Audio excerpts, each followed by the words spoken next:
Hey folks, Kilt-Man here, Kilt-Man at your services. How are you all? Hope you're all doing very, very well. Now, apologies for the lack of videos over this weekend, because I had lots of things planned for this weekend. An unboxing of what lurks within here, and reviews, and loads of things were planned. But that thing in life that conspires to mess up all your plans and foil everything you intended to do. Stuff. Yeah, stuff. Real life stuff kept getting in the way. So it's massively fouled up the works. So what I'm going to do now, this will be just a quick-ish video, just like a bit of a catch-up and tell you what's coming next. And I'm going to give you the clues as to what's in that box, because regular viewers know all these canvases you see all the way bedecked around the walls of Kilt Mansion.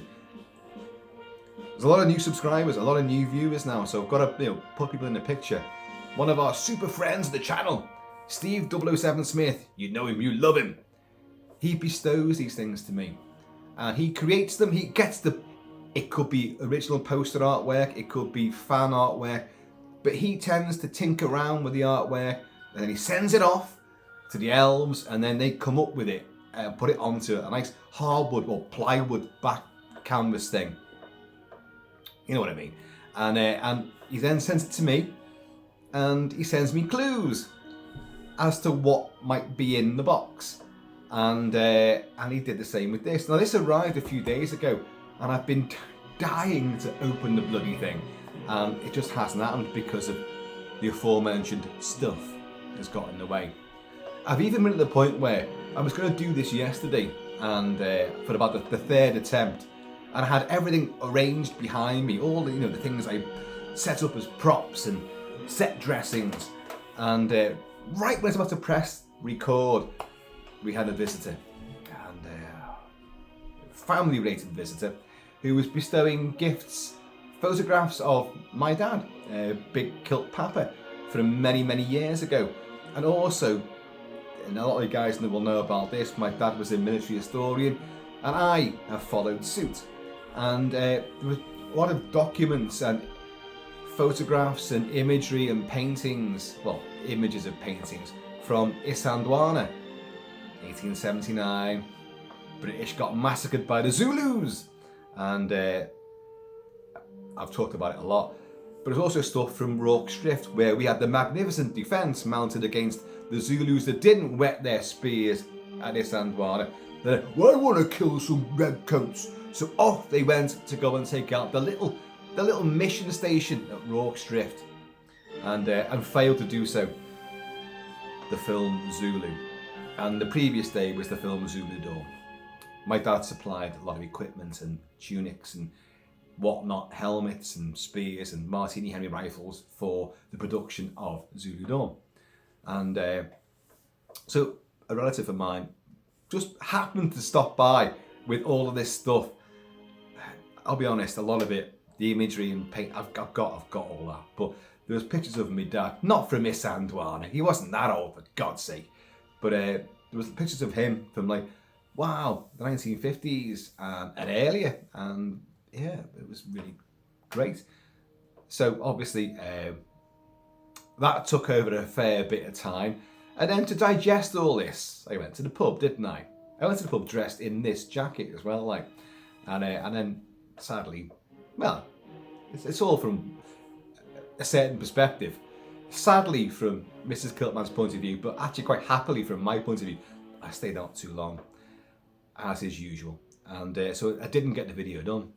And stuff's happened today, which has intervened, so I could, because it's going to be a big grand unveiling, and I'm going to give you the clues so you can, after this video, you can sit back and try to work out what you think the movie is in question on the canvas inside, hidden inside this actually damaged box. The guy that delivered this, look at this, there's looks like someone's put a knuckle through the box there, and this entire top is stoved in and ripped up as well. And that's unusual. It really is unusual, because these things always arrive in the same kind of packaging, and they're not normally damaged. I can't remember one that has been damaged. Probably has been, like, because there's hundreds of these that he sent.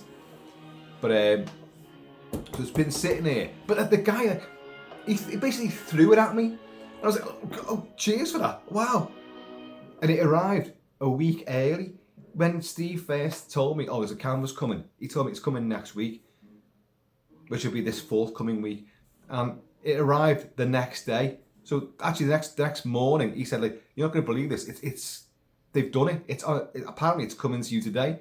So anyway, we got it. But the guy delivering it must have been really pushed for time, like on the clock sort of thing, like Amazon and all that. It didn't come via Amazon, but he basically threw it at me, and I, oh my God, cheers for that. Like, and I gave it toes, and off he went with more fabulous movie canvases to bestow across the region, the Kilted realm, maybe.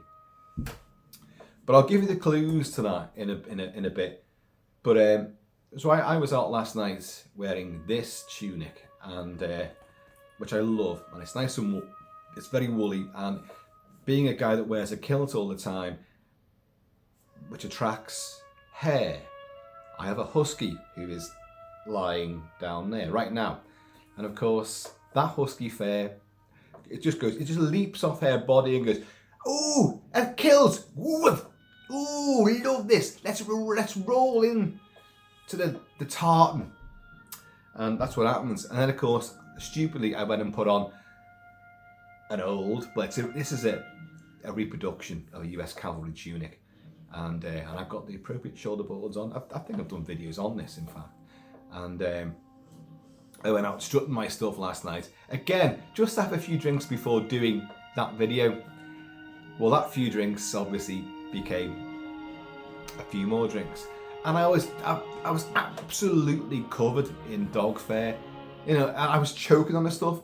Even my own hair. If I do this, because I'm at a certain age now, where some of it comes off, and it then lies on the tunic as well. So I was more like a yeti than a frigging cavalryman. But the night before, I'd gone out wearing my Mad Max Road Warrior jacket. Mine's my favourite one. I've got several Mad Max jackets. You've seen them all. But my favourite is the hybrid of the original Mad Max 2 and Mad Max Beyond Thunderdome jacket.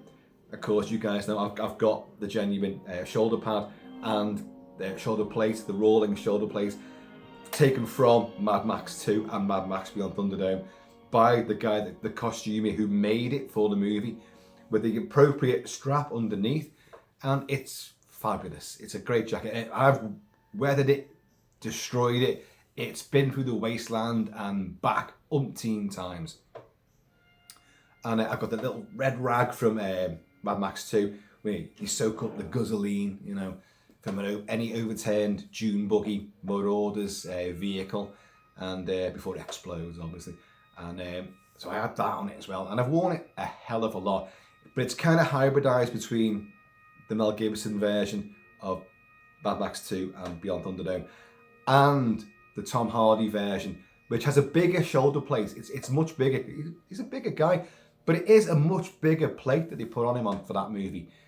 But he has certain modifications done to it as well, where like the sleeve zips have been taken out, whereas Mel Gibson had the sleeve zips were in, but I took them out. I was trying to do, my own hybrid version, and I think it's quite successful. But I went out in that on Friday night, and again, the idea was just go for a couple of drinks and then come back and do the unboxing. But I walked into the cask, and straight away, it's Kilt-Man, hey! And you watch this and you see like a big pumpkin-faced, hairy ogre looking at you. But I'm actually only a little fella, and I'm only a little person. And so when I come in strutting my stuff, I might look a bit of a bulky dude, but compared to normal-sized human beings, they're kind of looking down at me. Big Brian was in there. Now Brian has got to be about 6'7", 8, maybe more. Fucking huge. He's ex-forces as well, and he was several sheets to the wind. And my mate Tony was there. Brian's missus was there as well, and we had a good laugh, which suddenly whiskies were coming over left, right and centre. And well, I'm not going to say no, am I? But he did that thing that a lot of people do when they see me. It's Kilt-Man, hey, come here. And they pick me up. And he put his arm around my waist and just literally just threw me into the air. And like, I just took off. Woo. You know, people see me and like next thing my head's gone through the ceiling. And like, but they're like, oh, he is coming. I'm flung around like a rag doll. And my God, I did feel like I was disposable. And like, you know, hey, it's Kilt-Man, hey, look at him, Kilt-Man. And they get bored and go, ah. And way, Kilt-Man just woo, flies off into the wild blue. So, but that was a great night though. So, but the funny thing about that was another guy there, another regular, good friend of mine. He's an older bloke, an old sea soak as well. He's been around the world a million times, and don't you know it? Because he tells you these tales a million times over. And you know all the dialogue from the various characters he met in whatever enclave, and all the dealings and wheeler dealings that he had with all the shipping companies, the shipping magnates, who like, oh, he was just a tea boy, but suddenly he went, no, your charts are all wrong in the big meetings and the big powwows back in Liverpool, usually, as it turned out. And like, he goes, no, you've got everything wrong there. I know we took on board this amount and this kind of tonnage, and he changed everything. And all these big shipping magnates, these big bosses just sat back and went, who is he again? Oh, that's Bob, he's just the cabin boy. Promote him. And he's fond of telling these tales. The guy's 81, but doesn't look it. He looks about 20 years younger. So that's what sea air does for you. You know, you might think you come out barnacled and all that, but it's worked wonders for him. And he's built his own longboat. So he's got a longboat there, which he's going to do. His grandiose plan is to have like a cafe on board that, and just take it up and down, you know, some of the canals around here, and park it outside pubs and parks and things, and people come on board and, you know, listen to his tales of daring do and seafaring. But look, I wear these things all the time, like, so it's not a new. People see me in a kilt and a vest throughout most of the worst weather. Sometimes I've got no top on at all, but you know, and I've got big buccaneer boots on, which Bob likes. But so people don't even question, you know, what the hell are you wearing? But on Friday, when I was wearing the Mad Max 2 jacket, Bob, who has seen it before but seems to have forgotten, he was further down the bar when I first walked in, and no one else batted an eyelid. Apart from, oh, here's Kilt-Man, let's throw him in the air, catch, here's Kilt-Man, Kilt-Man's coming to you, and I'm like, whee! But no one mentions like the attire at all. But Bob spotted it, and he leaned around at the end of the bar, and he then moved people out of the way. He went, Kilt-Man, he said, you appear to be symmetrically compromised. There's one sleeve missing. I just thought that was a brilliant description. Symmetrically compromised. Spot on, Bob, spot on. He then asked why I was wearing it. Does it mean anything? And I was like, well, yeah, this is the Mad Max jacket from then. And I thought, oh, you don't understand that word, what I'm saying, do you? Like him talking to me, I haven't got a fucking clue what he's talking about half the time. So I was trying to educate him in, you know, the wasteland fashions of the main force patrol after the apocalypse. Yeah, that really worked. He just looked at me like, but you've still only got one sleeve. And I've just doesn't matter, does it? And then, obviously, I wore this last night. And the only comment I got about this was from Martin. And Martin's a big ex-rugby player, and he's a lovely bloke, fantastic bloke. And he turns up for like 1 or 2 pints, but ends up staying for 5 or 6, maybe 8 or 9. You know, says me, of course. And I'm wearing this, and he went, "Oh look, it's Lord Nelson." I was just like, it's a fucking US cavalry tunic, dickhead. You Lord Nelson. But it's fun. And the thing about wearing these things is it does a lot of times promote conversation. And my dad always loved passing tunics and Second World War clothing to me, and old Zulu war stuff. Obviously I wasn't going around like a Zulu, but the British red tunic and all that, and hussars jackets and things like that. And he knew the value of these things, and he would buy and sell them, and he'd keep the best, obviously. But he gave a load to me, and he knew I'd wear them, because I'm like that. I'm more like my mum, who was an actress, and she's super, well, they're both gone now, of course. But my mum was very flamboyant. My dad was flamboyant and eccentric, but my mum was like an actress, and so the air of the theatricality of deception, powerful agents to the uninitiated. But so my dad said to me, like, I don't mind you wearing these things, because I know when you go out, its history is coming alive. Whatever happened to the guy that did wear that initially? Not this one, this is a repro, of course, but I've got plenty that are genuine. And so people ask you about these things, and you can tell them about the battles they were in, the people that wore them, and the times, the era, and give their full history of these things. And that's educating people. And he was dead right, because that's what I've done all the time. Although no one ever asked me now. But apart from people going like, oh look, it's Lord Nelson. Jesus Christ. And I've never been called that before, even despite these holy locks of mine. Cheers, y'all.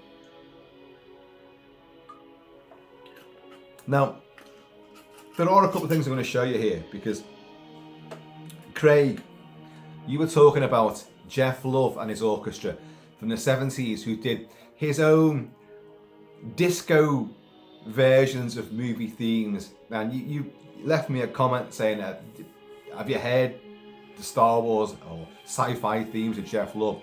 And I went, yes, I've got them. And there they are, Star Wars and other space themes. And also, Jeff Love and his orchestra play big war movie themes. And I bought these, I don't know, I was a kid when I bought them. It would have been the back end of the 70s. But there's original vinyls there. Now, interestingly enough, because these are like, they're cover versions, and they are massively changed from like the original versions. But a lot of people love these. There's a bit of a cult following for Jeff Love and this stuff. And this is good stuff, not the bad stuff that has delayed my videos. I just want to show you this though. You see, empty whiskey bottles come in handy for putting masks on and for propping things up. Now, I'm going to try to do this so that the ring light doesn't ping it out. But here's the cover of the Star Wars one. Well, we're still getting a bit of a warp out there, but look. Now, okay. There's a space station from 2001. There's things to come with a huge, massive fishbowl bloody space helmet. There's the Starship Enterprise. But this is what I'm coming to. They clearly had a bit of copyright issue with some things, imagery-wise. Because look at the Enterprise. Like, that's not a spotlight there. What the hell is coming out from the bridge there? Look at that. What's that about? And, of course, there's Barbarella. There's Troy Tempest. There's the TARDIS. There's, you probably can't see, but that's a Space 1999 Eagle craft. But it has been changed. But Barbarella looks, well, rather stark and bizarre, but there is promotional artwork and photographs of Jane Fonda as Barbarella in that pose, so that's all right, that in that costume as well. But it's look at this. That's meant to be Luke Skywalker. He's got Dennis Quaid's face. Now, of course, Dennis Quaid and Harrison Ford do look alike. But it's not that is not Han Solo dressed in Luke Skywalker's Tatooine garb. That's Dennis Quaid's face, and it's completely. He's more of a manly man than Mark Hamill was in that movie. And if you look at Princess Leia, let's get that bloody pesky orb out of the way. she is, look, she looks amazing. She is clearly inspired by Erin Gray's Wilma Deering from Buck Rogers.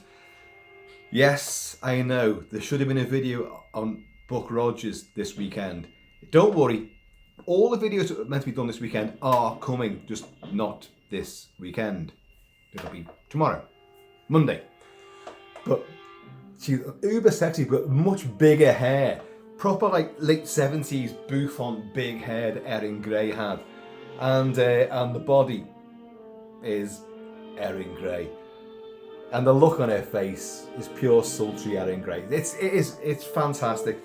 And another weird thing, I just mentioned Mad Max and all that. Mad Max, of course, starts his character's life in Mad Max 1979, working for the Main Force Patrol, the last law in a world gone mad. Main Force Patrol, MFP. Look who released these albums. MFP. MFP. You see that? I'm not even sure what it means. Hang on. Oh.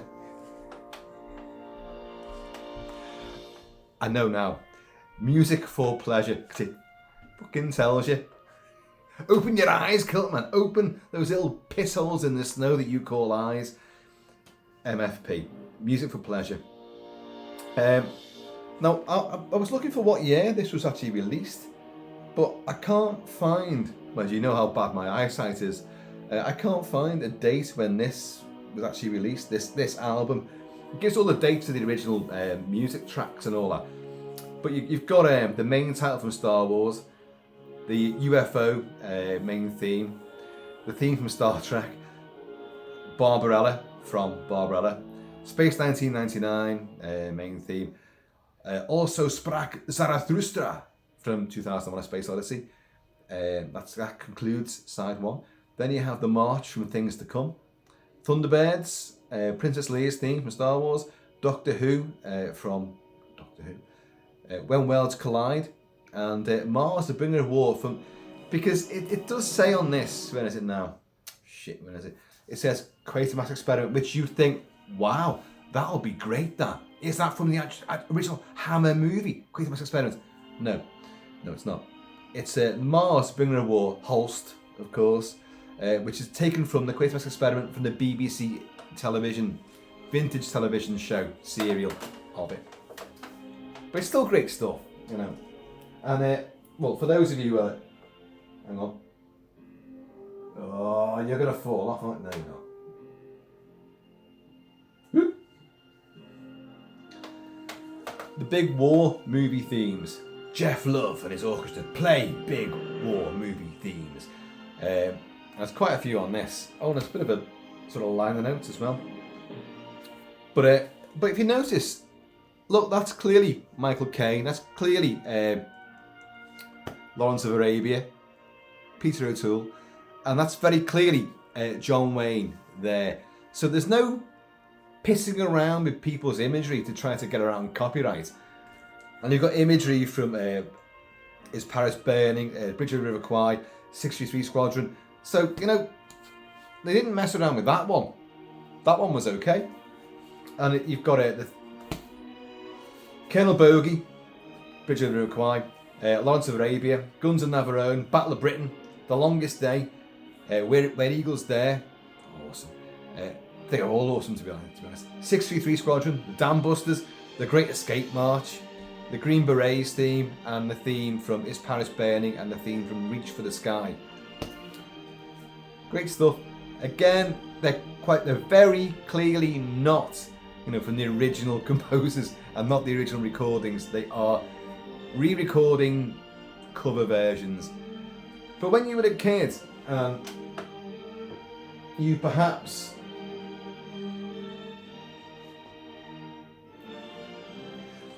couldn't afford to buy those lavish gatefold double LPs of Star Wars and Close Encounters and stuff like that, and John Williams, or the actual main score, full score to anything.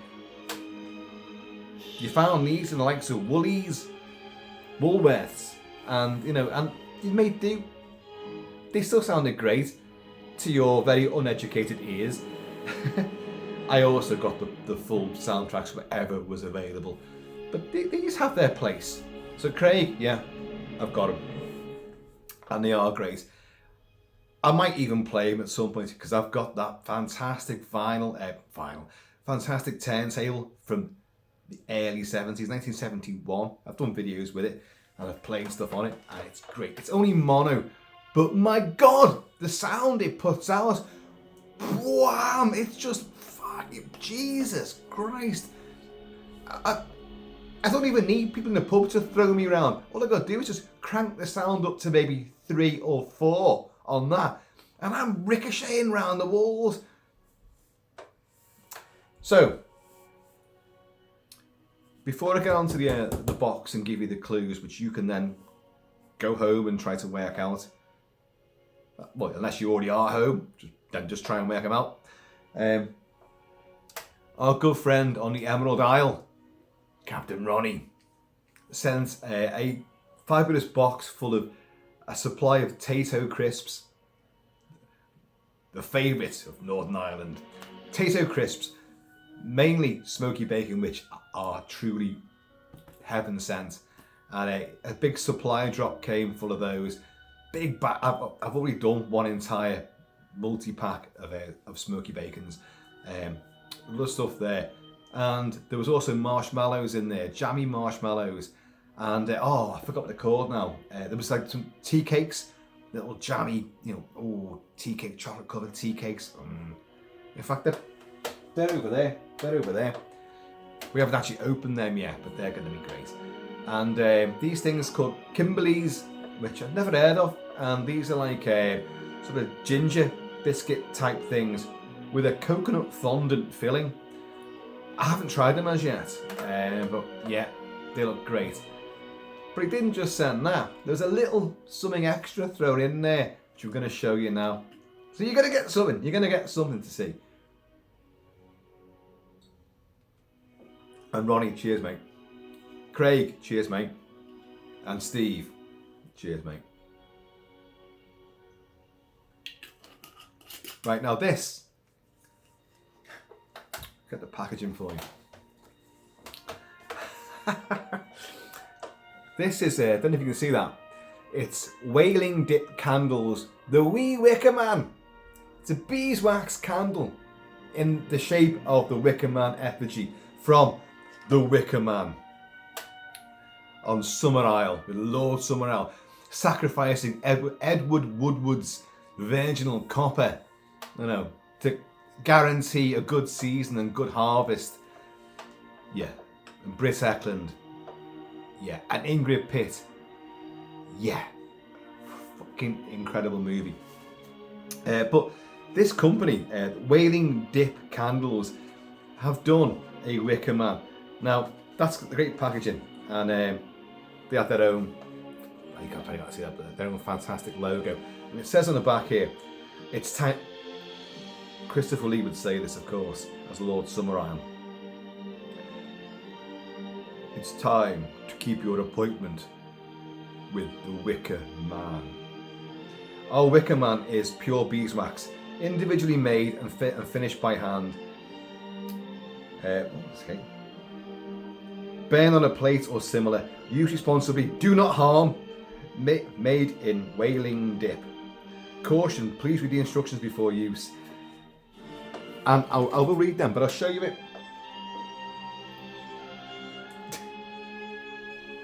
Here he is, look at that! It's a Wicker Man. Literally a Wicker Man. Look, there's a wick coming out the top of his head. Look at him. The detail there. Obviously all the chickens, goats and sheep and what have you will be in there. And then Sergeant Howie will be brought in. Oh God! Oh Jesus Christ! Oh God! When he's been made a fool of, literally made a fool of, in a big procession, and because he's been lured to, you know the story anyway. But he will be in there and be burnt alive, and it's hailed as one of the greatest horror movies the Britain's ever made. But there is a great school of thought where it's not actually a horror film at all. You've got no bogeymen, you've got no knife-wielding maniacs, you've got no monsters. The people on the island are doing what they're doing because they totally believe this is going to work, and they've got to do it. It's the old Wiccan ways, it's the old religions. They're not devil worshippers, they just have a different belief, a different lifestyle, and they've got to, well, you know, it kind of clearly is wrong. You're gonna burn an innocent person alive, and and they do, of course. But look at it, you're going to burn that. Me and Captain Ronnie were talking about this, and I was saying, like, I don't want to burn it. And he kind of put the idea in my head, like, you could do like a little mini reenactment of, you know, the end of the Wicker Man. I set this on a little promontory and have a little procession of people, and then set fire to it, and then do the oh God, oh Jesus Christ, and like, oh devil. But I don't know. I don't know how long these things last without being burned. But there you have it. It is great. It's quite an imposing, even in little miniature. This is like me walking into the pub. Hello, it's Kilt-Man, and people just pick us up and go, way, out you go, Kilt-Man. Fuck off. Don't want your sort in here. But that is great, isn't it? Looks a bit like shredded wheat there, doesn't it?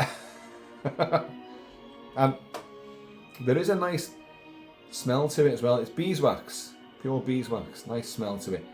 But I'll read you the instructions to it as well, because they're quite amusing. So you've got this little parchment sheath here, which is like your instructions. Looking after your wee Wicker Man. As much as we want you to enjoy the sight of burning wee Wicker Man, we're aware that you may want to look at him for a while prior to burning. Of course. You've bought a little merch prop in the movie, haven't you? You know, so we're going to burn a bloody thing. Wax is a fickle mistress and changes depending on its environment, such as changing colour when exposed to air or sunlight. Candles left out will soon become dusty, and even candles kept in a container will eventually lose their shine and become matte. Keep your Wicker Man out of direct sunlight and bring him back to life with a polish. We recommend your grandma's old nylon stockings with best results. That sounds like they've actually done a bit of, you know, tried and tested sort of manoeuvring with grandma's old nylons. I ain't be doing. Well, I don't have any grandmas left alive, you know. So, but you know, if a girl out there wants to bestow her stockings to me, we Wicker Man safety information: always burn candles within sight. Never burn candles near flammable items. Keep candles away from children and pets. Do no harm. Do no harm. You've lit it, you go, burn, blood someone's nose, burn. Throw it at someone. Once you're throwing it, it's going to put the flame out anyway, so do no harm. Or maybe don't build a huge one and then drag innocent people in and burn them alive. Don't be doing that. Remove packaging before burning. Burn in proper holder. Keep wax pool free of debris. Stop burning when half-inch unmelted wax. Stop burning when half-inch unmelted wax remains. Trim wick to quarter-inch each time candle is lit. Avoid drafty hilltop areas.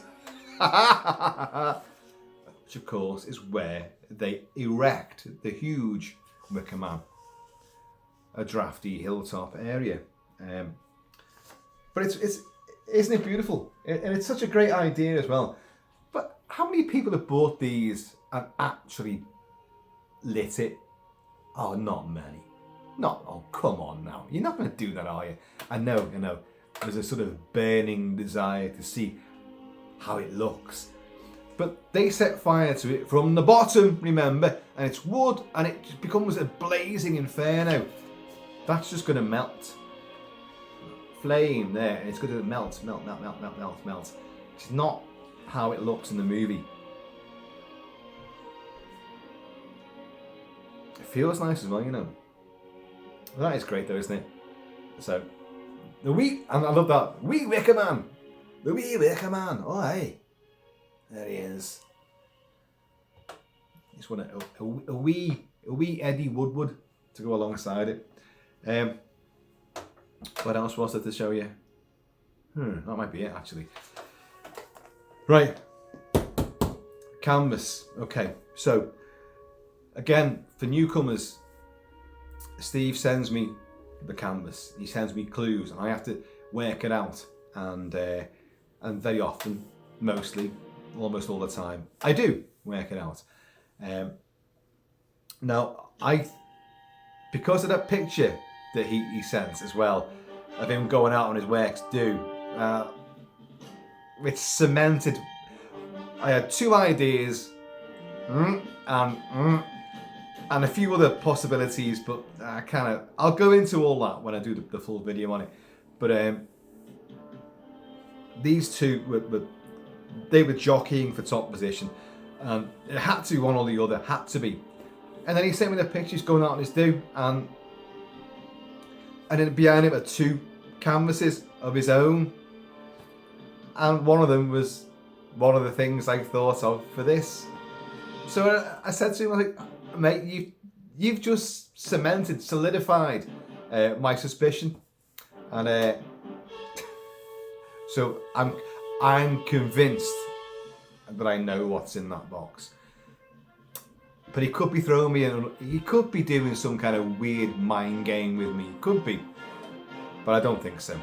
Okay, I'm going to give you the clues now to what he told me is in this box. Well, he hasn't told me what's in the box, but these are the clues.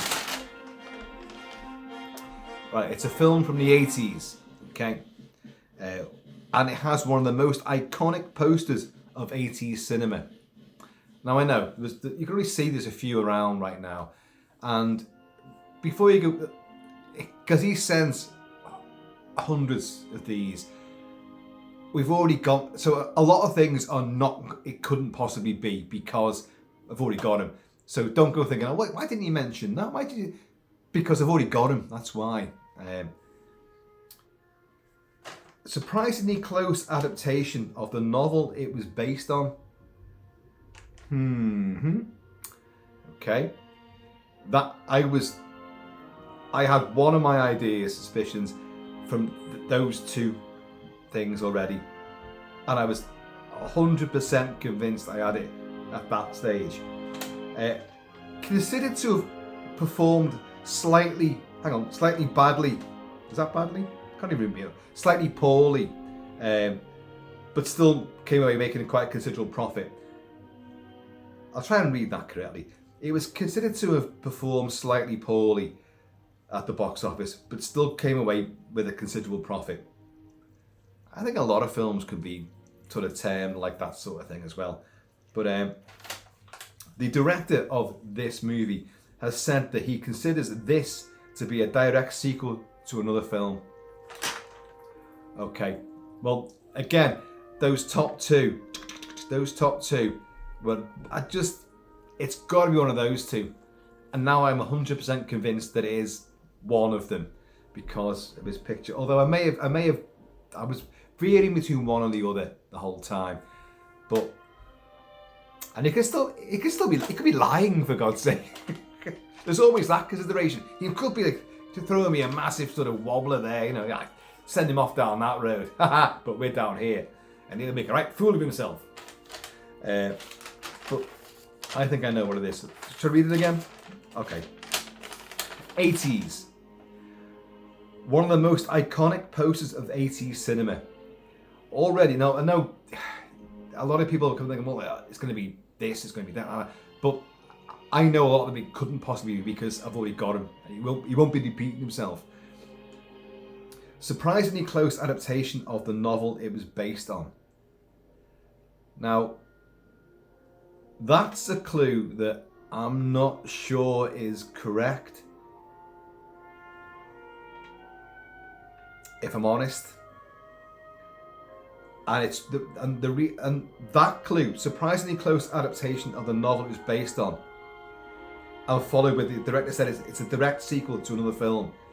Those 2 things made me think of my first idea, but given current photos that he sent and the underperforming, because the other one was a big success, and the one I think it is, was still successful, but it definitely did perform lesser than a previous movie, which was also in the picture that he sent me. See, Steve, I don't know why you did that. I think you probably knew I was onto the right track. And then you sent that picture and I was like, or again, it could be a complete red herring. Can't rule it out, can you? Director has said that he considers this to be a direct sequel to another film. Have you got those now? Have you got those? Put your thinking caps on and see what you come up with. I will not now unbox this till tomorrow, but hopefully tomorrow morning. I should not do these things. I should not ever make a sort of time scale because it can happen, does it? But I will be opening this tomorrow, and we'll find out. And I'll go through I'll go through the clues again, and I'll go through the entire detective sleuthing process as well, as to why I've come up with it. Although a photo that he sent, kind of.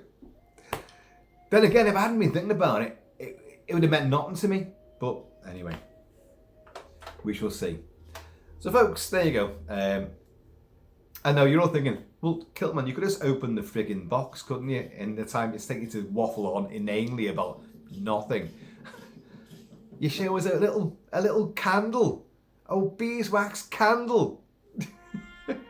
You talk about Tato crisps. You talk about Jeff Love. Yeah, I do. Because, hey, we can do that kind of thing. Because we're free. And as free men, we can drink not so cheap whiskey.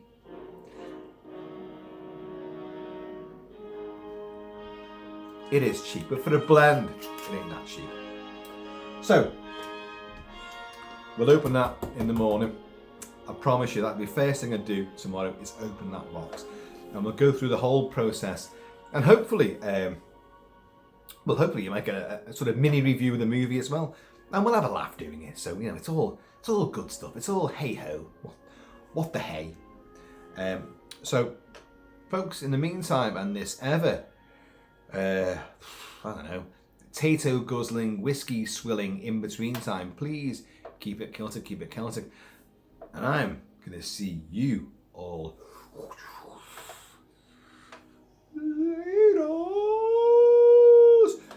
And if you're wondering why I suddenly put on a US Cavalry tunic, it's because yesterday, when I went out wearing this, on BBC Two, they showed the great John Ford, John Wayne classic, She Wore a Yellow Ribbon. One of his US Cavalry sagas. And it's a film that doesn't have any battles or action in it at all.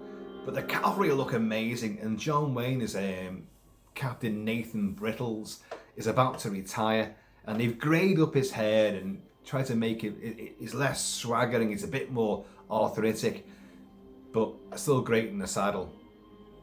Don't make up your own jokes there. And I love the Duke, and I love his westerns, and I love John Ford.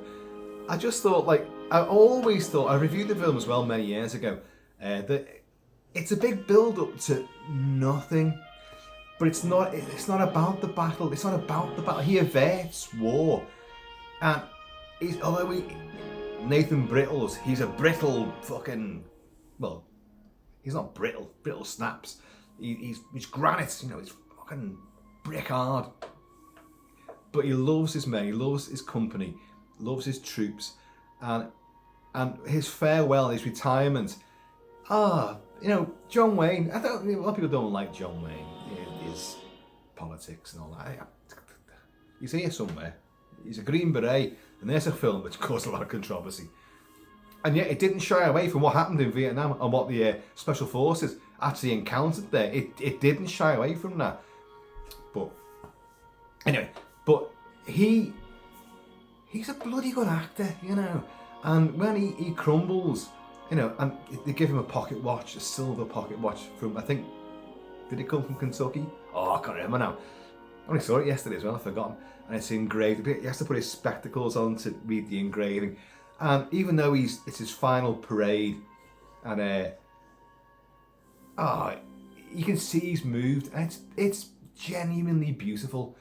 And I got a new love for the movie, a film which you think there's going to be a big battle. He leaves men behind to hold off the rampaging Indians who are coming after them. Native Americans. So have a holding action there, and then we'll get back to the fort with the women there escorting to safety, and I'll be back within 24 hours, boys. Don't you worry. Just make every shot count. I'll be back, I promise. But he's not allowed to go back because his commanding officer says, no, you're retiring now. You're retiring. That's it. By midnight, you're out the game. Well, midnight tomorrow. But send a younger officer back. But you want them to see these guys fighting, because you actually hear as the main company exit the area. These guys they've left them there to hold this ford. Hey, not a John Ford, a ford across a river. It's all filmed in Monument Valley, of course. John Ford loved Monument Valley. And these guys, you see them digging like rifle pits, and then they position themselves. And then as they ride off, you hear gunshots. So the battle is taking place, but you don't see it. And I was like, as a kid, I always thought, where's the big battle? And then when I reviewed it in later years with a greater sort of understanding of what John Ford was trying to do, and the celebration of the Wild West and the frontier and all this, and profoundly inaccurate, of course, to the real things, real events. But when I reviewed it, I still thought this film lacks what it's been building up to. I get it, but I'm disappointed by it. And yesterday I watched it, and it didn't piss me off at all. I actually felt, I get it. It's about the end of his career, and his career doesn't end. He goes to seek his fortune in California, but they send a rider out after him, Sergeant Tyree, his trusted Sergeant Tyree, and no, you've got orders, because he averts, even when he's a civilian, in the last few minutes of the movie, he averts the Indian uprising and makes peace with the Indians, but rides off all the young warriors' ponies so they can't do any attacks, and no one gets hurt in the process. It's a big cavalry charge, but they ride off all the ponies, so war is averted. But he expects to be court-martialed, even though he's a civilian at this stage officially, and then Sergeant Tyree comes up to him at the end, and he's ridden fucking miles out on his own in a fringe buckskin Custer style jacket, which I've got hanging up over there, by the way. And he says like, I knew this would happen. Yeah, he gives him that. I knew this was going to happen. I think it's going to be a court-martial, but no, he's been what he wanted. Didn't want to leave the army.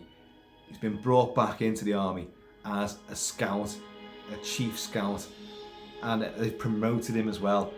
And he goes back to a hero's welcome. And the Duke, he was stoic, but he had a great, in movies, there was a great charisma, a great sense of humour there as well. He could be hard as nails. Look at The Searchers. Look at many movies. But in this, and he's like younger, but playing an older guy. It's from 1949, this movie, in glorious Technicolor. Looks a bit harried and old and ancient and flea-bitten now, but don't we all? And but he conveys so much restrained emotion, and it's great. So finally, I got it. So I got this out. Right, I'm a cavalryman again. I've done this many times. I'm a cavalryman again. So I went out, struck me stuff. I could have worn the fringe buckskin jacket, but I wanted to wear this because John Ford, it was always the the big yellow stripe down the tight blue cavalry pants, the big boots and all that, and the white braces. Didn't fucking wear them. They didn't wear them. a lot of wearing the old sort of campaign keppies from the Civil War.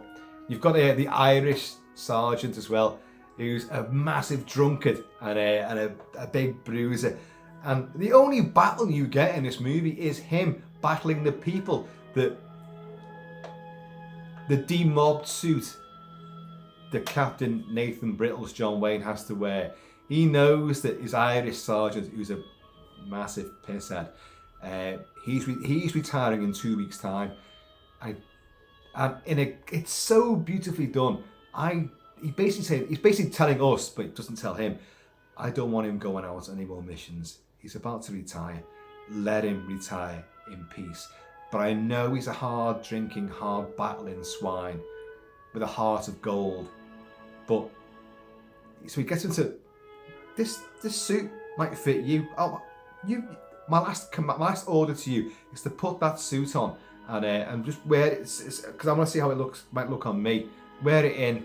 So he puts it on, and then he sends him out to go and have a bevy in the fort saloon, which is massively liquored up. There's tons of bottles of whiskey in there, and of course he goes in there, and because he's broken regimental rules, he has to be arrested and taken to the guardhouse and be sort of incarcerated for 10 days.